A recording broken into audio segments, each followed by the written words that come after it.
What's going on, everybody? This is your man, Dr. John C. Turner, aka the Professor JT, aka Dr. JT, and we are back once again, 8 p.m. Eastern, Thursday night. The Doc Chat is live, and we appreciate everybody for checking us out. I got some of the best doctors in the world on here tonight. I'm telling you right now, they coming from all different styles, flavors, colors, generations, and they are here to bring you great information. And I tell you right now, thank y'all so much for all the folks that tune in that's been rocking with us this fifth season. It has been a season of landmark opportunities, and I appreciate everybody for checking us out.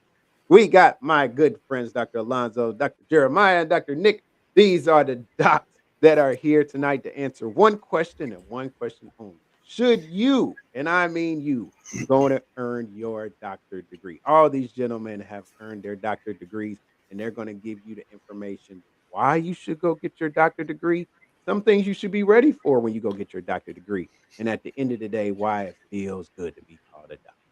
If you're checking us out live, make sure you hit us up in the comments. Let us know where you're at, where you're from. And so I'm going to go to my Latino brother from another mother, Dr. Alonzo Maestas. Good evening, sir. We appreciate you. Welcome to the Doc Chat. Let the folks know a little bit about yourself. Hey, man, thanks for having me on again. I love this show. I watch the episodes, but even when I'm not on, particularly when I'm not on, I want to see the scary mug. I work at University of New Mexico. Got my Ph.D. at UNM. Finished it last year in sport administration, but I started in 2013. So it was a lot of work in progress from there. I also have a JD, 4 master's degrees. So I am the epitome of like a lifelong learner. I'm still not the smartest guy in the room. So just want to throw it out there. We appreciate you being on today. Thank you for being on the Doc Chat.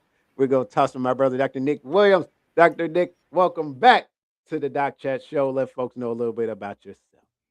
Hey, what's up, everybody? Dr. Nick Williams. I actually work at Virginia Commonwealth University in Richmond, Virginia. I did my undergraduate and master's at the University of Virginia, where I studied both English Foreign Affairs for undergrad, student affairs for my master's, and that's what led me to VCU, where I did my doctorate in education leadership. And my dissertation, my capstone project, was surrounding understanding sense of belonging for men of color at historically white institutions. And it's something that is a passion project for me and has permeated everything that I do. I'm actually the director of alumni engagement for the schools of nursing and pharmacy at VCU, but previously I was in student engagement. And so I try to infuse a lot of this work into what I do. And I do teach a freshman men of color class at the university to support men of color in their freshman year with professional development. So they're ready when they get here and they're ready when they go do the great things that they do. Outside that, I'm an entrepreneur and I'm glad to be here. We appreciate you. That is Chef Dr. Nick Williams too, as well, my friends. And I'm telling you, he is the guy that has everything going on, and we appreciate him on today. And last but not least, the great Dean, Dr. Jeremiah Sims. We appreciate you being on Doc Chat. Welcome back to the show. Let folks know a little bit about yourself.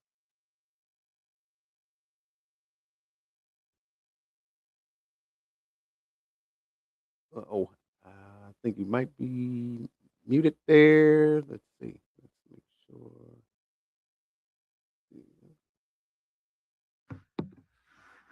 There you go. Yep, you're good. Right there. Hold on. I think you muted yourself. Hold on. You got to unmute yourself. Now, can you hear me now? There you go. You're good. Okay, sorry. Because my iPhone, because this is a Mac, it just insists on being a microphone. I got to figure out how to shut that off. So I went to actually community college for a long time. I was part of the California community college system for about 9 years off and on. After I was finally through with my community college tour, we have something really big in California called Guided Pathways. And I talk about my educational journey in community college. It was more of a misguided pathway because I didn't know to ask for help. So I'm the first in my family to go to college. But ultimately, I transferred to the University of California, Berkeley, where I earned a Ph.D. a BA in rhetoric. And rhetoric at Cal is serious, right? It was the #1 rhetoric program in the country at that time, and it had the same attrition rate as physics. So to be able to get through that program actually gave me a lot of confidence with regard to my educational journey. So I stuck around. I got a master's degree. in a program called Language Literacy and Culture, and I got a Ph.D. in the same program, Language Literacy and Culture, also at the University of California, Berkeley, where I taught for a little while as well. My dissertation was on, I took something from Professor Emden when he talked about reality pedagogy, and I looked at critical pedagogy, these different stalwarts in critical pedagogy, and I fused them together to make something called critical reality pedagogy. And so with critical reality pedagogy as my kind of methodological and even kind of, epistemological, even ontological frame, I worked through a program that I created for middle school Black boys to ensure success in STEM. And so actually my first book came out of my dissertation. It's called Revolutionary STEM Education, Critical Reality Pedagogy and Social Justice in STEM for Black Males. And so I created that program. I was the director of that program for 4 years. And so there's book chapters and other things that came out. It was an incredible program because of the folks that I worked with. So that was what my work adhered around. Wonderful. We appreciate you being back on the Doc Chat. We appreciate the folks for checking in, Dr. Edwards. We appreciate you, my friend. Always a big supporter of Doc Chat. We appreciate you so much. And Dr. Lori Swift, we appreciate you as well. Savannah. Oh, I love Savannah. I was there last year. It's a beautiful place. Absolutely beautiful. If you have not been there, make sure y'all get down there. It is beautiful. But we appreciate you so much for checking in. So without further ado, we're going to jump right into the first question. We're going to throw it to Dr. Alonzo. So Dr. Alonzo, you got through the doctorate program. Let's go to a place of what would you tell yourself if you were starting all over again, or you were talking to that person that was thinking about getting a doctorate program now that you're done? What would you tell that person now that you're done with your doctorate? Well, what I told Alonzo back in 2013 is be ready to persevere. It took me 12 years, and there was a lot that went on behind that. I had I should have died 3 times. I had a brain aneurysm rupture, had sepsis that almost killed me. I had open heart surgery. So you just keep going, and I didn't let life circumstances get in the way. And I don't think the other people should either. I think want it, keep doing it, because life will get in the way. I mean, we had COVID hit as well, and then we had a personal loss, we had a miscarriage. All of that happened in that 12 years. Just keep pushing, man. That's the big thing. And I just want to make sure the audience understands this. It's not easy, but it's simple, one step at a time. But no one's saying it's easy, but it's one step at a time, one thing after another. Finish your coursework, get your dissertation moving, move it along. If you finish it fast, wonderful, good for you. If it takes you a while, don't give up. Don't think, I have colleagues who finished, 4 years in, and I finished 8 years after them. I could have said, oh my goodness, I'm dumb, or I'm not as good as them. Man, I have a wife, 4 kids, 2 dogs, a mortgage, and almost died 3 times. You'll have circumstances that are going to challenge you. Be up to the challenge. Be strong. You can do it. Just understand things challenge you. Keep moving forward, man. That's what I would tell me back from 2013. We love that. And Dr. Nick Williams, going back where you started, George, you have a great dad that has his doctorate degree. What would you tell Nick Williams before you even started the program? What would you tell him now that you are Dr. Nick Williams? Have a why that's bigger than your won't. I'm gonna say it again. Have a why that's bigger than your won't. Getting a doctorate, the class side, the classes aren't hard. The thing that's hard is the balance of life with a degree and having the motivation to keep going, like Dr. Alonzo had said. I think for me, being one, I was the youngest in my program, one of the youngest in my program. There aren't that many Black men that have a doctorate. On top of that, when you're in a program when you are definitely the minority in the space, there's a lot of self-doubt, a lot of like, can I do this? Am I enough? I don't see me in this space. Does my voice matter? I want to understand, I want to do a dissertation about like my lived experience. Will that be accepted? Is that cool? Because not every institution is, a program it makes it easy. Who will my chair be? Will they be like, a roadblock, or will they be my pathway and my support, the wings to my sails? So I think for me, the younger version of me, I would say have a why that's bigger than your won't, because I started doing this program for my family. I wanted to set that bar of being the youngest that has a doctorate, so my kids can never say they can't do anything. I challenge my kids to be able to get a doctorate under the age of 30. They could do it. They could definitely do it. But also, I remember when I was when I finished up defending and getting ready for graduation, and I ran into one of my dissertation committee members, and he asked me, I'm gonna see you on Saturday for the larger university ceremony. I said, no, I'm just gonna go to the department one. He's like, they need to see you. And I knew exactly, because he knew my why that was bigger than my won't.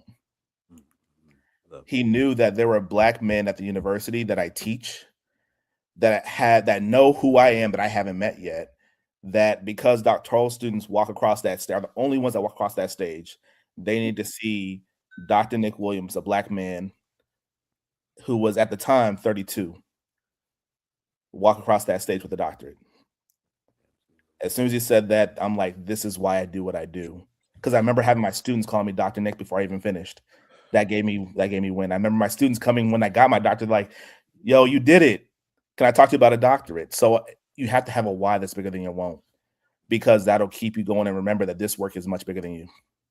Absolutely love that. Love that so much. That is a statement right there. You might put that on a t-shirt, my brother. That's good right there. Oh, don't worry. It's already done. Don't worry. Love it. We love it. And Dr. Jeremiah Sims, the man that came through so much in life, so much. And what would you tell that young man who went and got that doctorate, especially coming through a master's program? What would you tell him going into it if you could tell him something today?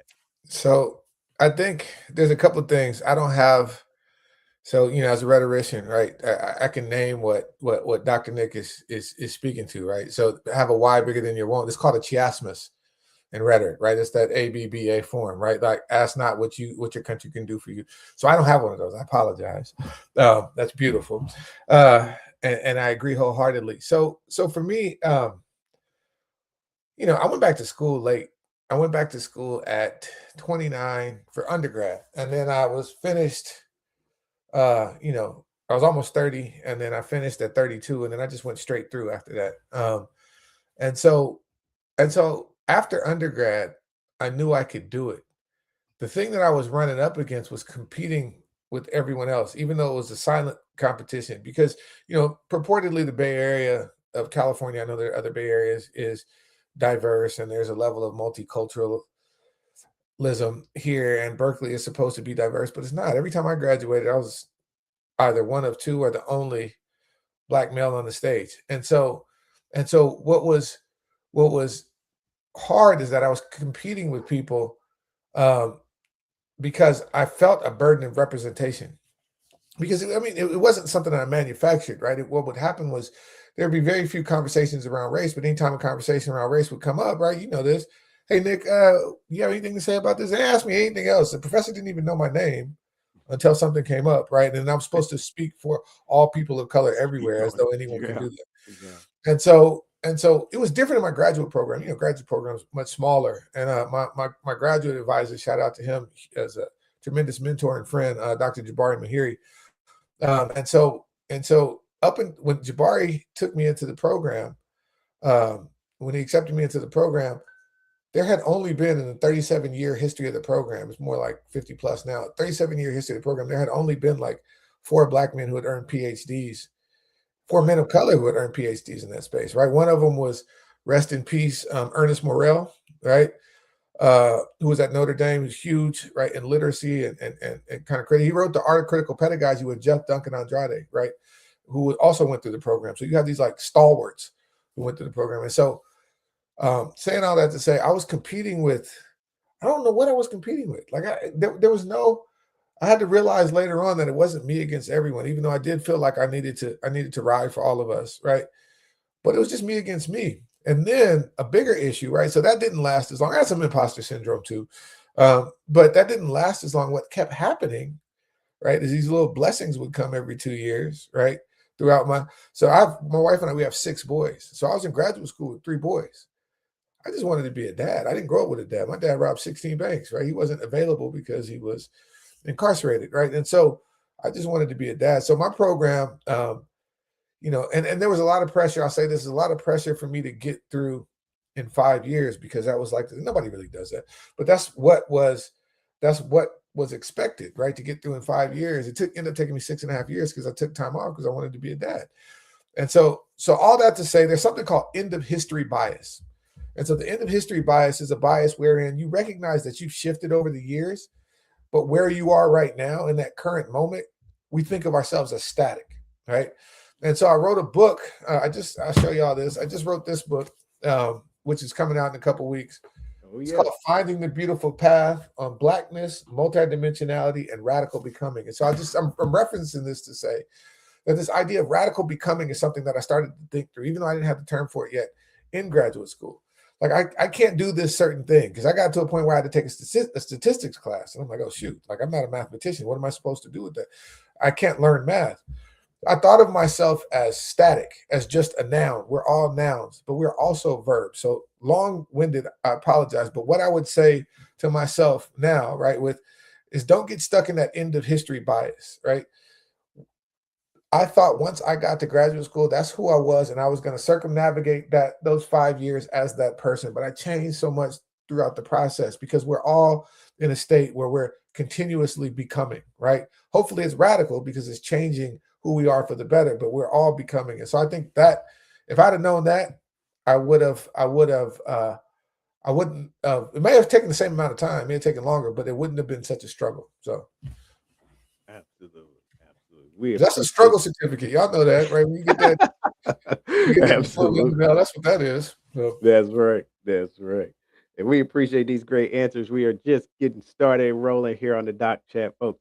Got Dr. Alonzo, Dr. Jeremiah, and Dr. Nick here, and they are giving great perspectives on why you should go get your doctorate degree.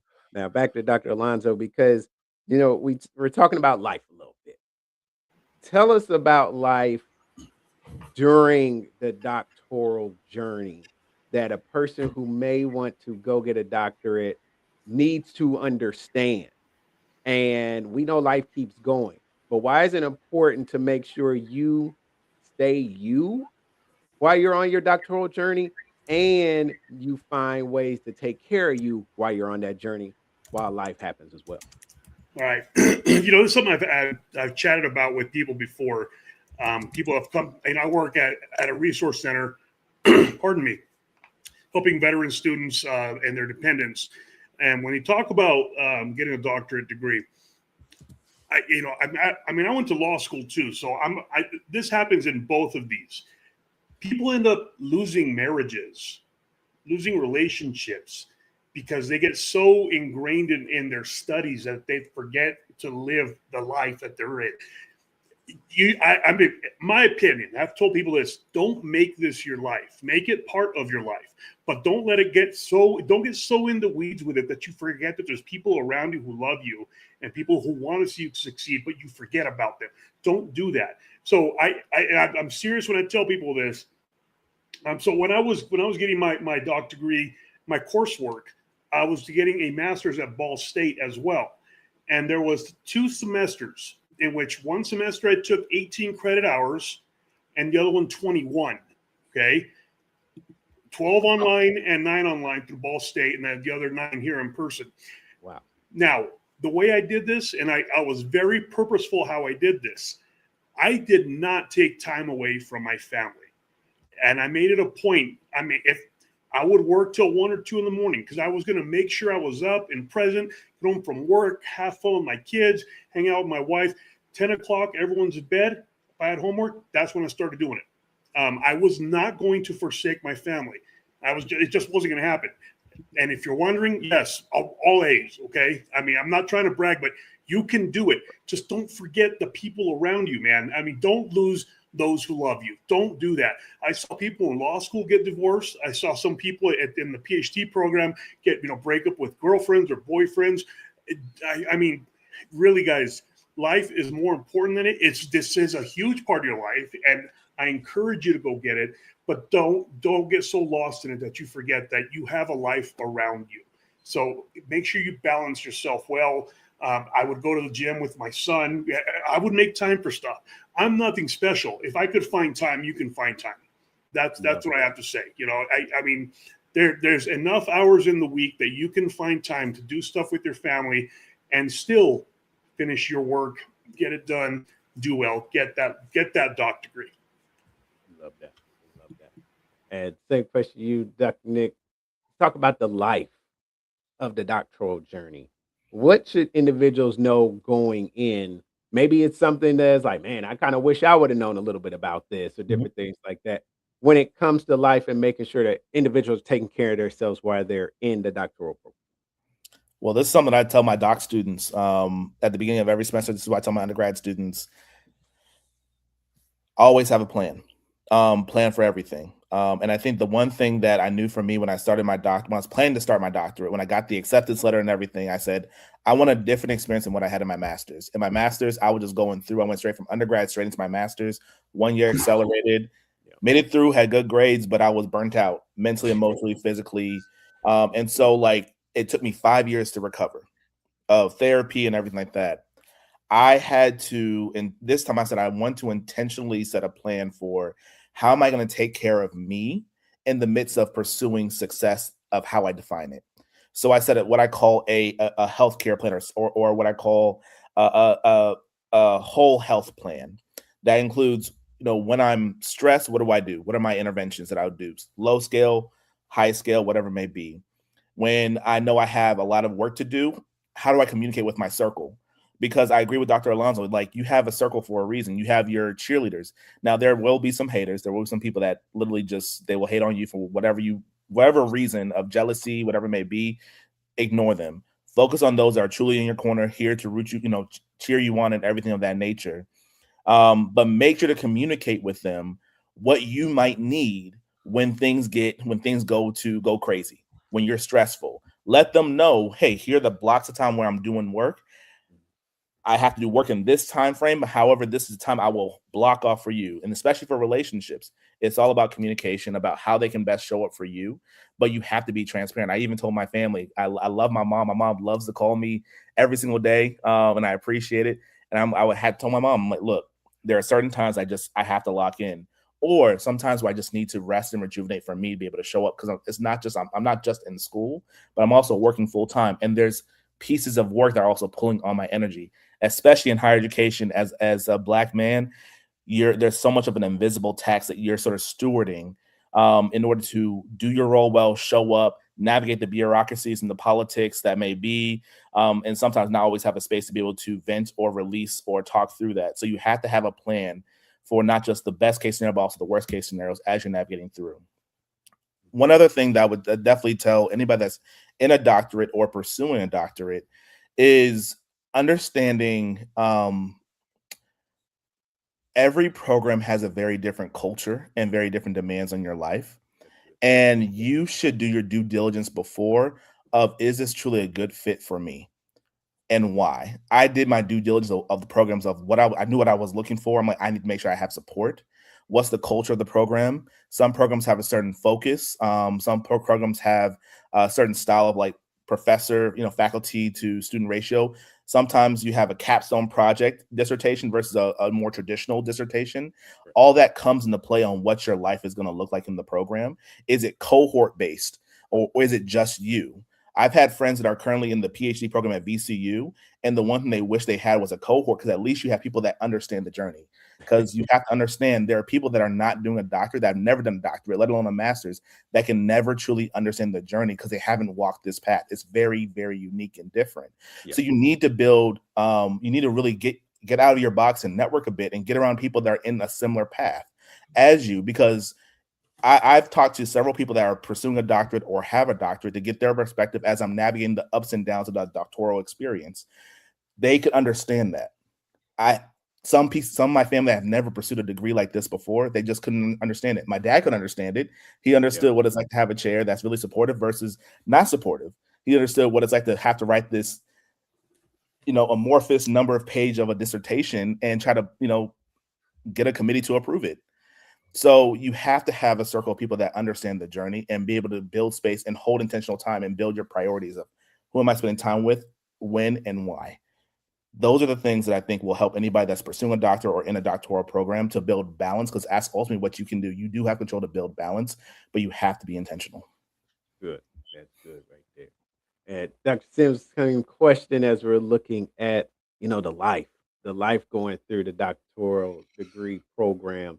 What would you say to it that somebody should expect?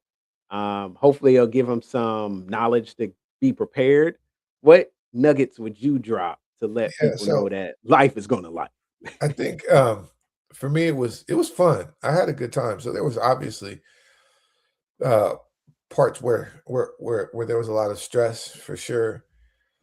Wasn't toxic stress, right? I grew up around toxic stress. So I think that kind of, you know, buffered my experience. Right? I grew up in an environment that was chock full of fratricidal violence and Richmond, California, had well, I mean, it was top 3 murder rate in the United States per capita, throughout my high school years, right? Because we're on the heels of a crack epidemic that inundated Black and brown communities, not accidentally. And so the residual effects of that were still in me. And then, we have epigenetic ancestral trauma that we're still wrestling with, right? Our A and our autonomic nervous systems are attuned to things that other people can't even perceive, right? So all these things are there. Saying all that though, I actually felt like a bubble. Graduate school felt like a space outside of real life. I'm going to AERA and presenting, Yeah.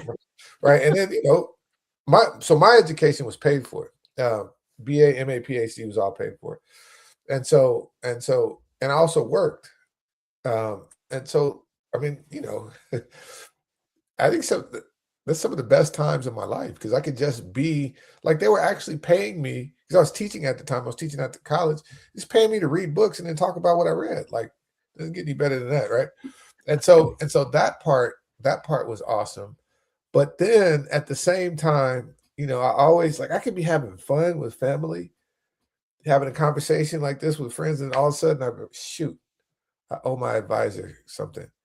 And so it was like this albatross that it was almost always there, kind of hovering until the dissertation was finished. And so it was both good. I had a great time. I wouldn't go back to it, but I had a great time. But at the same time, I felt like there was something that was yeah, it was like an albatross almost, but it was an invisible albatross. Like I couldn't quite name it. It was just that feeling like, wait, am I allowed to be feeling this free right now? Because I'm pretty sure I owe somebody a 40-page paper somewhere, right? And so that was so it was contested. I would say it was a contested time, right? It was conflictual because I had some great times, man. 3 of my boys were born. After the 4th one came right before I actually got the signatures that I needed. And so life was great. Life is still great by the grace of God. But it was, you know, uh I mean, it's hard. It's not tangible, but it's just that feeling like, shoot, dang it. I thought I could spend all day doing this. I got to go get back in front of this computer. And I'll say this, I know we're going to get into this more.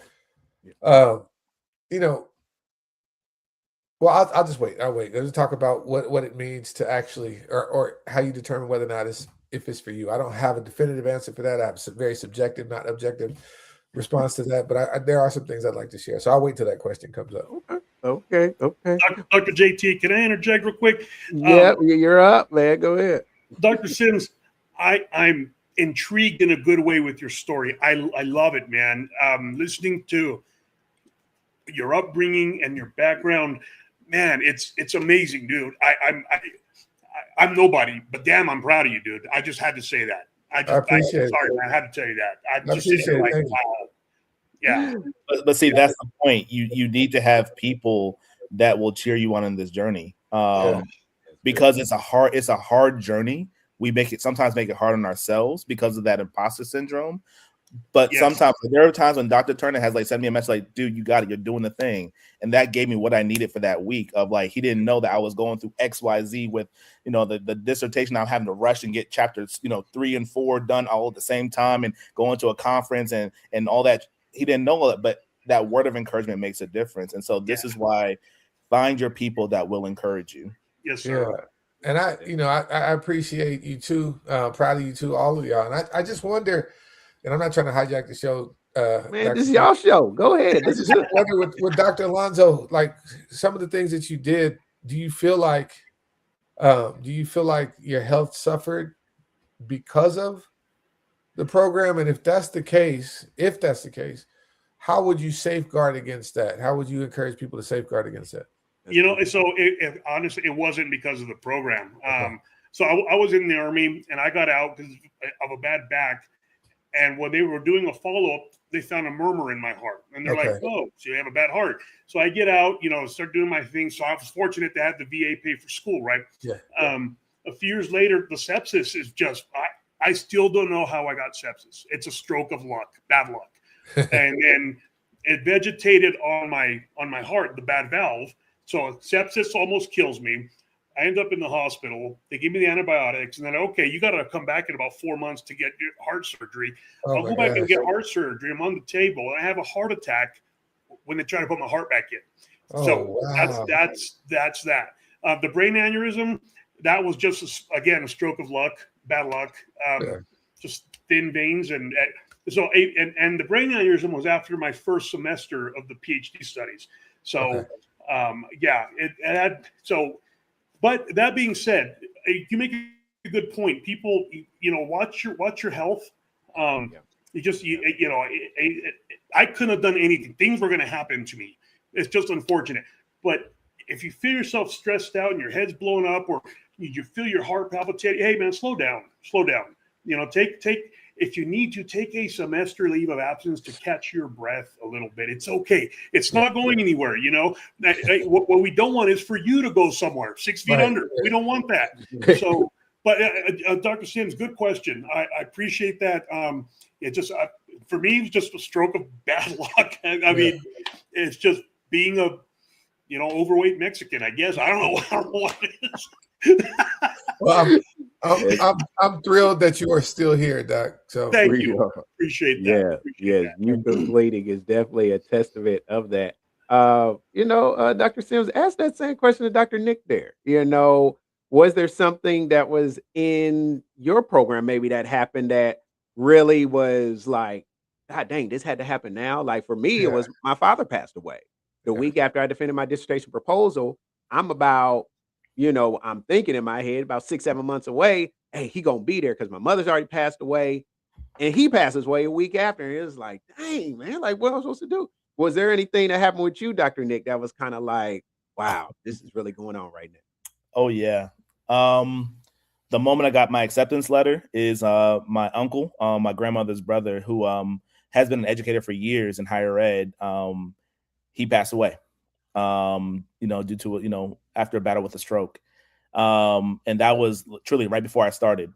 Wow. I remember when I got the acceptance, I wanted to call him and tell him I got into a doctoral program. Like I'm doing this thing. Couldn't do it. I remember right when I started my dissertation capstone era, my grandfather on my mom's side, I get a phone call. I'm getting ready to go in and do a exam prep for my students because they have the etiquette dinner for their final exam, and this is always a fun time because they're dressing up. They're showing me that they know how to tie a tie, and this is their first time experiencing a formal dinner. And it's an easy exam. They just have to show up and show me that they at least took in what they need. But it's a good way for them to bond. It's a good aha. Walking out of my car and get the phone call that my grandfather's in the hospital, and then find out he passes away that following week. And I had to deal with that while starting my dissertation. So I think whenever anyone starts anything that I feel like, and this is probably the face side of me. I'm a Christian. I'm a believer, and this is something that's important to me. I feel like whenever you step up to do something that you're called to do, life is going to try to get you to stop. Ooh. Oftentimes when storms come raging, know you're in the right direction, but this also means that you need to make sure and check your systems that allow you to function. I knew I had a good support system because I prepared to ensure that I weeded out, who wasn't really in my corner, but make sure that those that are in my corner, they know what I'm trying to do and what I'm trying to accomplish. And so when I'm down, when I'm at like 5%, they pour in. They come in and they support me wherever I need to. And I think that's what really helped me get to the finish. I talked about Dr. Wilson of like that word of encouragement right before I was about to like not go to the big ceremony. I've had friends that when I was really contemplating like quitting the program because it was just getting really stressful. I was getting overwhelmed. There were some team dynamic issues that were making me second guess myself. And I was like, I don't know, I could do this. I just need to take a break, or something. And then they said, it's bigger than you. Keep going. They need to see you. So I think for me, it's life is going to happen. And it sucks. I've had colleagues of mine in my program that also lost family members that had personal health challenges. I think it's just have a good circle that's in your corner. Yeah. And I think that's what really helped me navigate all those different losses that came through. And that gave me a chance to, also we had to put down our family dog. That was also right before we defended as well. Literally, he passed away 10 days before my grandfather. So life is going to happen. You can't stop it. Yeah. That's right. Have a good circle. And I think that's what really helped me navigate through and know that every time, when I finish this, it's a win because that shows that what they sowed into me won't go to waste because there's someone that set up this path for you to be able to achieve it. So you got to finish it. Absolutely. And Dr. Sims, we got to throw your question to you, man. So what life hit you during your program that you want people to know, like, hey, it's going to happen, but you can make it through? Yeah, it's like I said, so growing up where I grew up in the Bay Area, I was born in Oakland. I spent time there and went to Richmond, so it's the frying pan to the fire. Either way, and so my closest friend, so it's basically my brother, and he's the best man at my wedding. His brother got murdered right when the program started. Before I was finished, his other brother got murdered. Right, so it's different when. You still feel the loss, right? But people are still getting murdered, right? At this stage. Like I'm in this ivory tower. I made it to Cal. Like I grew up in the shadow of UC Berkeley. Richmond's only 6 miles away from Berkeley, right? Never thought I was gonna make it there. I'm there and I'm in this bubble, this ivory tower, and people I know, right? I know them. They're still getting murdered, right? And so I just felt like when you talk about imposter syndrome, like this is where I'm actually from. Like what am I doing in this space? Pontificating about these theorems and all these different things. Like people, this life and death out here, right? And so, but that same thing, and I think about the experience of people of color in this country. Think about Black people in particular, right? Like much of our story, if we allow our story to be told by other people, is a story of suffering and victimry, right? And so the idea that Blackness has always been oppressed, right? Because like nobody brought slaves over here. They brought doctors, right? They brought surgeons. They brought healers, right? That's who was stolen and brought here, right? That's the reality of what happened. Mm-hmm. But because of that trauma, right? Vicarious trauma, right? At firsthand trauma, it's in us. It's in our. It's a process called methylation, right? Where like your DNA markers will fire at different times based on the historical trauma that has been passed down, right? Yeah. But guess what? We wouldn't still be here if there wasn't always also resistance and resilience built in as well.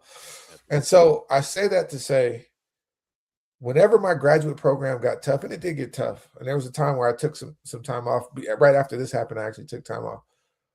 But the reality is, and I'm not trying to be tough, I grew up dodging bullets.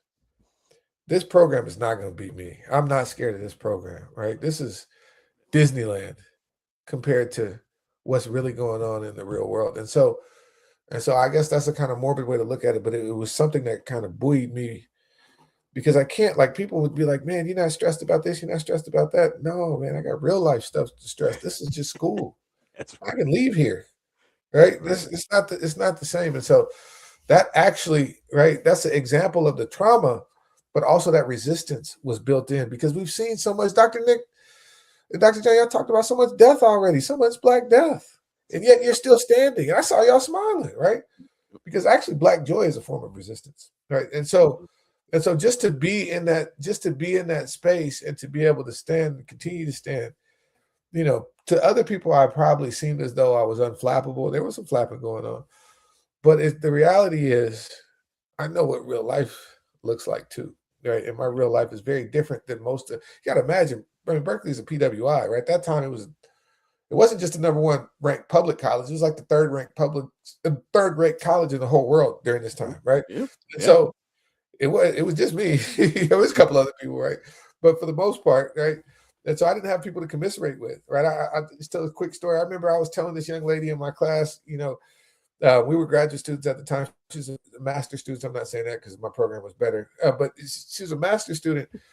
And I was talking about how sometimes I felt really, really tired. Like there was a psychosomatic effect that was happening because of this burden of representation that I mentioned before. And her response was kind of microcosmic example of what I experienced in many spaces during my graduate studies. And she said, wait, but no one is specifically asking you to represent all people of color everywhere, right? Using my own words. I said, no. She said, so it's kind of like you made it up, right? That was her response, right? Even though she had Wow. no way to understand. And instead of being inquisitive and asking questions to help try to gain some knowledge about it, she basically gaslit me, right? Or what folks call race Now, lighting. was she Black or white? Okay. I'm gonna let you figure that. She was Ah, okay. I was like, all right, I got it now. I got it. think about Caroline Levitt. That's the face that was Got you. yeah. I'm telling you, folks, this is what I wanted to hear tonight because yes, we are blessed. We got to that doctoral finish line, but it came with some stuff with it. And that life resilience is what really helped us get through it. Because when we saw folks, and we be flat honest, maybe from mothers of another color and different things like that, that were balking and flapping and oh my God, this is it. We're looking like, when is it due? Like, because we still got to get it done, you know. But we understand, like, there was days maybe back in the day. Oh, you worried about getting a paper done. We had to worry about, can we keep these lights on? You know, we worried about, are we gonna have something to eat? And not just during back in the day. Sometimes it was after we got done getting the program done or getting the papers done. Those are the things, especially us. And you see, we're men of color. We think about, we dealt with in the doctoral programs, and we tell you these honest things. No matter who you are, life is going to happen, but you can do it. You can get through it. So it's good stuff. And I appreciate everybody tuning in. The comments, keep the comments coming. We love the folks up here commenting in. I appreciate the love right here because this is what matters so much because we're building each other up too through in this. And we appreciate y'all checking out the doc chat. We see the viewers that are on here. Thank you so much for viewing us. Keep those comments coming. We're about to finish up, but I got one more big question, and it is the big question of the night. Why should someone go earn a doctorate degree? And Dr. Alonzo, it's in your hands, my brother. Give us what's on your heart. God bless you. All right. Why should you go on a doctorate degree? There's a couple of answers you can give to this, but if you want to, go do it. There's always excuses. There's always a reason to not go do something. It takes too long.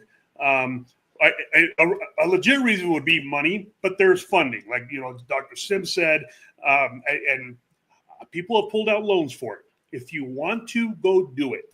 Okay. Now, if it's not in your heart, I don't recommend you do it. Okay. Don't do it because, my tia said I could be a good doctor or my auntie said this.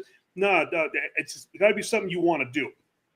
On top of that, though, if you want to do it, and I'll say something that I think we can all relate to. We're carrying generations on our back, and we're doing it with pride. we're bringing people forward with us. That's the only way we're, and anyone's going to look at us and be like, oh, what'd you do? I mean, I hear of, Latino pride and Black pride and stuff, and it's great, but what am I going to do about that? For me, it's not enough to sit here and say it. Latino pride. Okay, but what am I doing for it? Well, I'm gonna bring people with me. I want to show people that I can, that you can. Yeah, I mean, I tell people, and I'm serious, I'm nothing special. I'm just someone who wanted to, and I kept going. And because I wanted to and kept going, I reached that finish line. So I tell that to everyone, if you want to, go do it. Go do it. There's a million reasons why you shouldn't. You'll find a reason, but there's one reason why you should. You want to. So go get it done, and make your families proud, your friends proud, your ancestors. Damn, make them proud. If you're a Christian, you like us, like I believe, they want you from heaven. If you're not, and maybe you believe in some other, other world, whatever it is, make them proud of you as well. I mean, there's one way to move forward in this life, and it's just keep moving forward, keep doing stuff to better yourself and better the people around you. And that's my opinion. If you better yourself, you'll better your community, and people will look to you and say, he could do it. Why can't I? And that is the reason. If I can do it, why can't you? You can. You can. All right. That's my take. That's a great take indeed. We appreciate that. Dr. Nick Williams, why should someone go and get their doctorate degree? What is your honest take? What's on your heart? You saw the question and you were on the show about it. What would you tell somebody who's on that line? Like, should I do it? Should I not? And your word is the word they need. What would you tell? There's something that I've heard from a mentor of mine, and I'll probably from the Godfather too. Never leave money on the table. Let's be honest. I've had so many conversations with people that want to move up in leadership in organizations or things like that. They want to be able to do more. They wouldn't be taken seriously. The thing about a doctorate is that it opens up doors of fiscal possibility. Not guaranteeing money, but it opens up possibilities to be able to have more range in whatever industry that you do because of the natural skill sets that you're developing. I was already naturally strategic, but when I did my doctorate, I became hyper focused and strategic systematically. My thought process around how to look at systems and how to look at where's the root cause issue, doing a root cause analysis, what you do in a doctoral pursuit, and how do I really fix it? But also, how do I use systems and communities to help do it in an equitable, ethical way?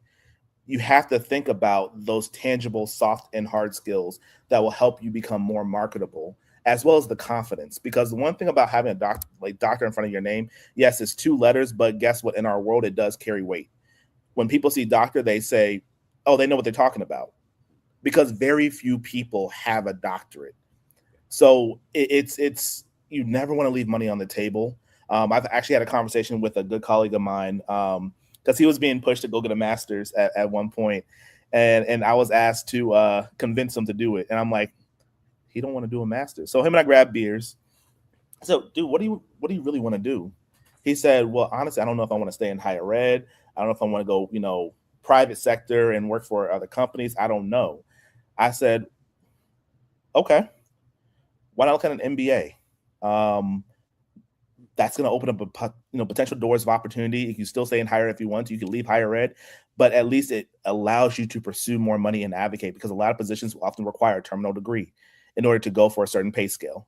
HR, they're looking for in the interest of the company. At least with that degree in hand, you can advocate for yourself for more money in your pocket. But also, with a doctorate, I would say that you get around some of the brightest individuals that will shape your mindset in a whole different way. Yeah. Once a rubber band is stretched, it can't return to its original shape. I am not the same Nick Williams that I was when I first started the doctorate, because I'm around people that are in pursuit of a higher learning and a different thought process. And so now how I think is not one of a 30-year-old, of a 30, 33, 34-year-old. It's even higher than that. So now I'm looking at what can I do legacy-wise for my family? Yeah. how can I leverage leadership opportunities and connections and networks to be able to steward others that are coming behind me? So you have to look at the tangible benefits as well as the resources that it helps you have access to. Because there's more things I have access to now that I can steward effectively that I didn't have access to without the doctorate.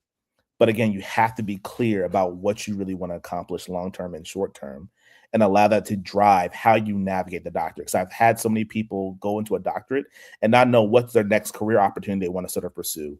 What is the next sort of pay scale they want to go for? What's the next location they want to move to? But also, if they want to start a family or have a family, well, what do you want to do with that? Like, how do you want to support your family in that kind of way? So you have to sort of think about what are the things you want to do and work backwards. And this doctor can really help you do that if you're intentional in that thought process and that plan. So that's my 2 cents about why a doctorate. Hey, So that's a rich 2 cents right there. I absolutely love it and appreciate that amazing answer so very much, so very much. And before we go on, let's go to this comment real quick. We got great comments. First, my family received doctorate degree meant more than me. Just getting a title it meant that my family had a doctor in it. I was like, at risk. Now, I will walk across the stage earn a PhD education leadership and counseling. We appreciate you, Dr. Ray. Congratulations. Make sure people get your picture of being hooded. Do not let them miss your moment. I'm telling you, congratulations to you. We love that. Lots of people graduating within the next few weeks. And I'm telling you, get your pictures, docs. Get in those regalia, put your Tams on. They may think you crazy. No, take every picture because you earned that joker. I'm Yeah. telling you, enjoy it to the fullest. For sure. And I for didn't sure. take Very any of cool. those pictures, so I don't have them. So You can still take it's them. never too late. Never too Never late. too late. That's well, right. no. So we have a commencement at my college where I'm a dean. So I'm gonna go up and read some names. So I have my regalia on then. So Absolutely. There you go. All right, Doc. We shoot it over to you, Dr. Sims. Why should someone go and earn their doctoral degree? The mic is yours. yeah, so that's an interesting question. So I talked to a lot of people about this, and I feel like it depends. So my recommendation before, right? There's many types of doctors. My recommendation before for people who are pursuing PhDs in particular, normally you want to be a professor, you want to work in higher ed in some capacity, right? To get a PhD, that's a requirement to be a professor at a 4-year college. To be a tenured professor, like you can teach some classes, you may be a lecturer with it, but if you want to be a tenured professor, you're going to need a PhD, right? Unless it's an ed program, then the ED will suffice. But so if you don't want to do that, right, then I think it goes back to what everybody else is saying. Like you got to figure out your why. Why do you want to do it? Because y'all had a PhD for more than a decade now, right? And so I'm telling you, man, I don't care if people call me doctor or not. It's lost its luster a long time ago, right? It doesn't hold any sway over me anymore. And I'll tell you why too, because it's interesting. So I realized in graduate school that the only people that call people doctor are people who don't have doctorates. This is in graduate school, right? So people with master's degrees will refer to Dr. Nick and Dr. John. But when you get in a room full of everybody got PhDs, it's super weird to call each other. Like everybody's like, hey, John, hey, Nick, right? Hey, So I was like, yeah. wait a minute. When I got a peek behind the curtain, I was like, what's going on here, right? So I don't really, for me, I'm not saying that it's not amazing. And, just for me, it's just like, whatever. You just call me Jeremiah. I'm fine with that.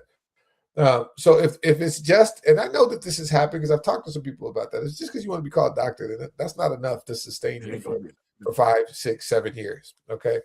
It just depends on what you want to do. I encourage people to reverse engineer it from the thing that they want to do. All right. Yeah. So if I want to be, this is the same thing Dr. Nick was saying, if I want to be at this particular salary in this particular position, then what do other people have? And now I'm speaking specifically to people of color. Other people may have a master's degree and are able to do that. I can do my same job with a master's degree. I'm not going to be in the same conversation though if I don't have a PhD. Correct. Right. And so it matters for everyone, but it matters differently for us. Right. And so that's what folks are speaking to. So I want to affirm that. So it depends, right? So if you see a position and I need a master's degree for this position, and you are Black, Indigenous, or another person of color, right?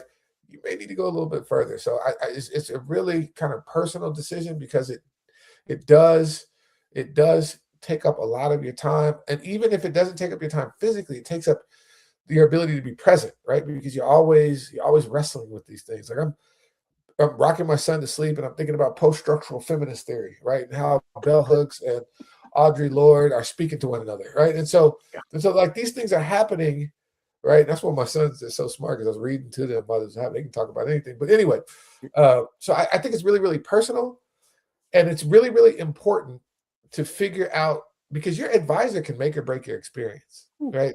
And so if you don't get the right advisors, because ultimately, like when you're in your coursework, you're basically doing, like, I had to transcribe stuff. I type 26 words a minute at a time, and I'm transcribing. It's taking my whole life, right? And I'm not even part of the interviews. It's just something that you do as a graduate student. So your direction is going to be shaped by your advisor. So you need to do a lot of research on who it is, because if something about them doesn't jive with what you want to do, you're not going to win out as a graduate student. What will eventually happen is you're going to either seek another advisor or end up exiting that program. So be really, really intentional about the program, yes, and who your advisor is going to be within that program, because that can make or break. So for folks who want to go, you decide you want to go, those would be my two things. Research the program, look and see who's graduated, right? Nobody looks like you, then maybe you want to be a maverick. If nobody looks like you that's graduated, maybe that's not the right program for you, right? I'm not saying subscribe to stereotype cues. I'm not saying that, but just, it's not because the people aren't capable. It would have been before a lack of support. So you want to make sure you think through those. So, and then self-care, right? You got to make sure that there's space to take care of yourself. And so those will be my three main points, right? Look at the program, right? Does the program drive not with just who you are intellectually, because you're going to shift, but who you are as a human being? Who is your advisor? Those are 1 and 1A.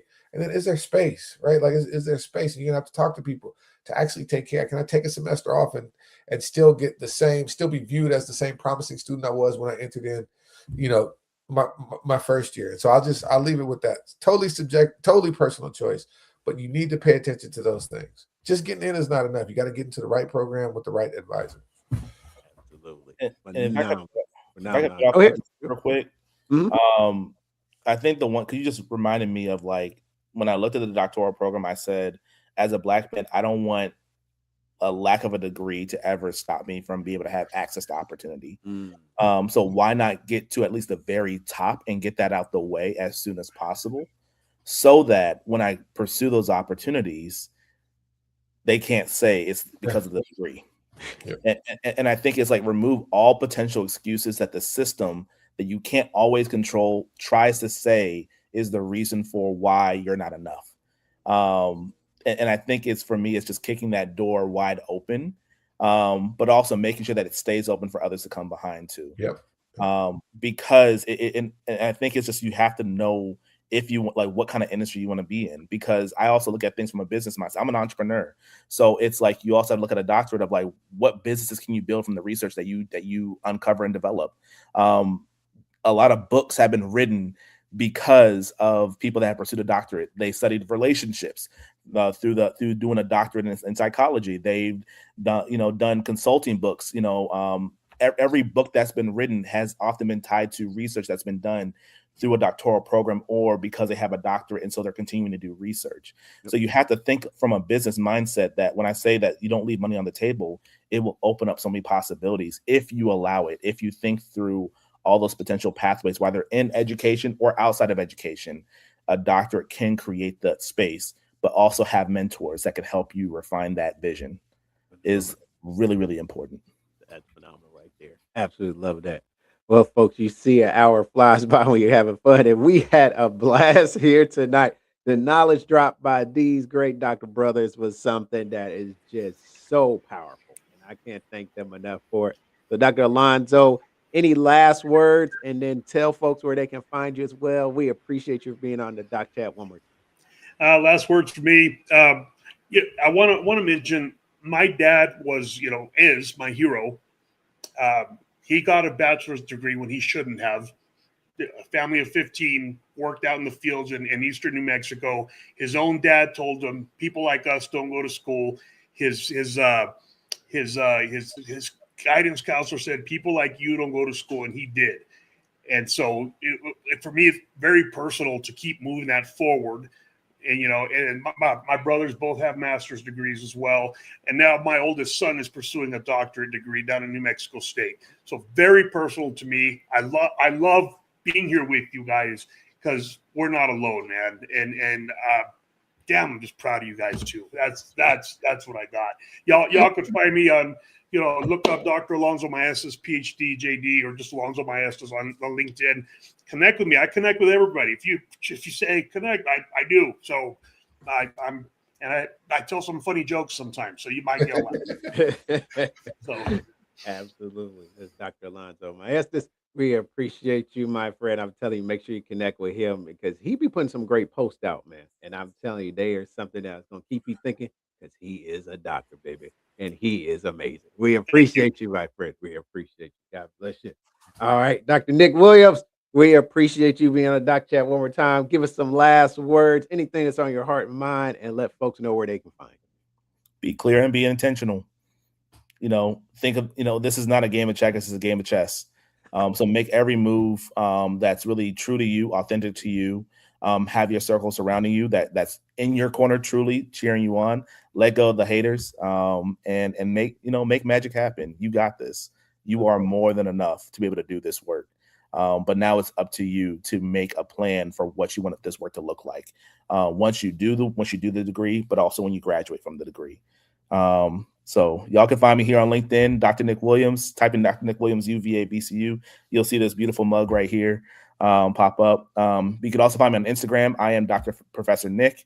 Feel free to hit me up. Happy to have coffee conversations, Zoom calls, whatever it may be. And if you're in Richmond, definitely let me know. Have to go grab some food because I love to eat and I love to cook. So food and beer, right?